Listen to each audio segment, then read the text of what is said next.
జమ్మూ కాశ్మీర్ ఉగ్రదాడి తర్వాత సరిహద్దుల్లో పరిస్థితులు ఆందోళన కలిగిస్తున్నాయి.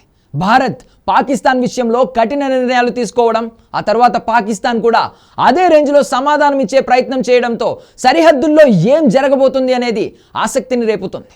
కీలకమైన కాల్పుల విరమణ ఒప్పందాన్ని రద్దు చేయాలని భారత్ నిర్ణయం తీసుకున్నట్లు వార్తలు వస్తున్నాయి. అంతర్జాతీయంగా సైతం భారత్కు మద్దతు పెరుగుతోంది.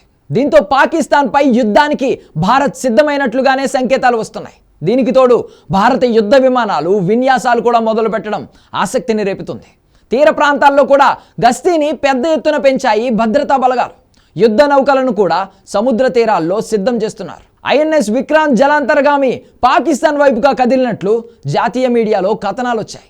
రాఫెల్ యుద్ధ విమానాలను సైతం భారత్ పాక్ సరిహద్దుల్లో మోహరించారు. అటు పాకిస్తాన్ కూడా తమ సైన్యానికి సెలవులను రద్దు చేసింది.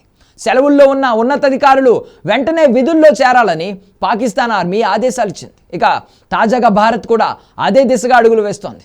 సెలవుల్లో ఉన్న పారామిలిటరీ బలగాలు విధుల్లో చేరాలని, వ్యక్తిగత కారణాలతో వెళ్ళిన వారు కూడా పరిస్థితి తీవ్రత దృష్ట్యా సర్దుబాటు చేసుకుని తిరిగి విధుల్లో చేరాలని తెలిపింది. సరిహద్దుల్లో పాకిస్తాన్ ఏ విధంగా రెచ్చగొట్టినా సరే తోక ముడిచే విధంగా సమాధానం చెప్పాలని స్పష్టం చేసింది.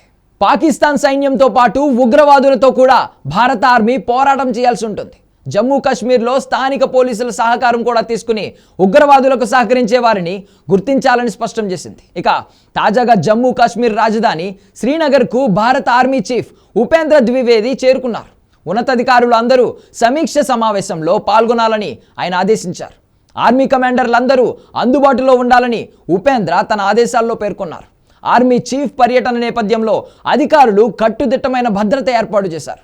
శ్రీనగర్తో పాటుగా ఉదంపూర్, బందీపోరా, పహల్గాం ప్రాంతాల్లో పెద్ద ఎత్తున సెర్చ్ ఆపరేషన్ కొనసాగుతోంది. ఇక శుక్రవారం ఉదయం లైన్ ఆఫ్ కంట్రోల్ వద్ద కాల్పులు జరగగా భారత ఆర్మీ అదే రేంజ్లో బదులిచ్చింది. సింధు నది జలాలను పాకిస్తాన్లోకి వెళ్లకుండా భారత్ అడ్డుకోవడంతో పరిస్థితులు మరింత తీవ్రంగా మారే సంకేతాలు కనబడుతున్నాయి.